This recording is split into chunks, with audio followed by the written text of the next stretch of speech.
സിനിമയിലെ associate director Lal ജോസിനെയാണ് ഞങ്ങൾ അടുത്ത സിനിമയുടെ ഡയറക്ടറായിട്ട് വിചാരിക്കണമെന്ന്. ഞാനൊരു സംവിധായകൻ ആവണോ വേണ്ടേ എന്നുള്ളൊരു സന്നിഗ്ധ ഘട്ടത്തിൽ നിൽക്കുന്ന സമയത്ത് ഞാനപ്പോൾ അസോസിയേറ്റ് ആയിട്ട് വർക്ക് ചെയ്തുകൊണ്ടിരിക്കുന്ന സിനിമയുടെ നിർമ്മാതാവ് എന്നോട് ഞങ്ങളുടെ അടുത്ത സിനിമ ഡയറക്റ്റ് ചെയ്യാമോ എന്ന് ചോദിച്ചപ്പോൾ എൻ്റെ കല്യാണം അപ്പോൾ കഴിഞ്ഞിട്ടേ ഉള്ളൂ. ഈ അസോസിയേറ്റ് ഡയറക്ടറായിട്ട് വർക്ക് ചെയ്യാൻ തുടങ്ങുമ്പോൾ കുറച്ച് അസിസ്റ്റന്റ് ആയിട്ട് വർക്ക് ചെയ്യുന്നതിനേക്കാൾ കുറച്ച് കൂടുതൽ പൈസ കിട്ടുന്ന ഒരു സമയമാണ്. ഇപ്പോൾ ഡയറക്റ്റ് ചെയ്യാൻ പോയി കഴിഞ്ഞാൽ ഇതുകൊണ്ട് പിന്നെ ഇതിനാരും വിളിക്കില്ല, അപ്പോൾ പട്ടിണിയായി പോകുമെന്ന് പേടിച്ചിട്ട് ഞാൻ പറഞ്ഞു ശ്രീനിവാസന്റെ ഒരു തിരക്കഥ കിട്ടുകയാണെങ്കിൽ ചെയ്യാം.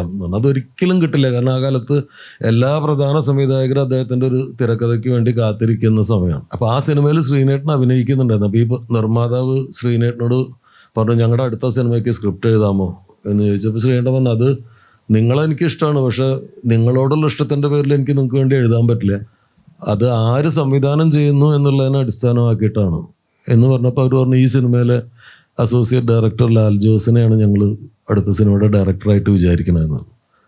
അപ്പോൾ ശ്രീനേട്ടൻ പറഞ്ഞു അവനാണെങ്കിൽ കുഴപ്പമില്ല, അവന് പറ്റും, ഞാൻ എഴുതാമെന്നു. ആ ഒരു വാചകമാണ് എൻ്റെ ജീവിതം ഇന്നിപ്പോൾ നിങ്ങളോട് വന്ന് വർത്തമാനം പറയാവുന്ന അവസ്ഥയിലേക്ക് മാറ്റുന്നത്.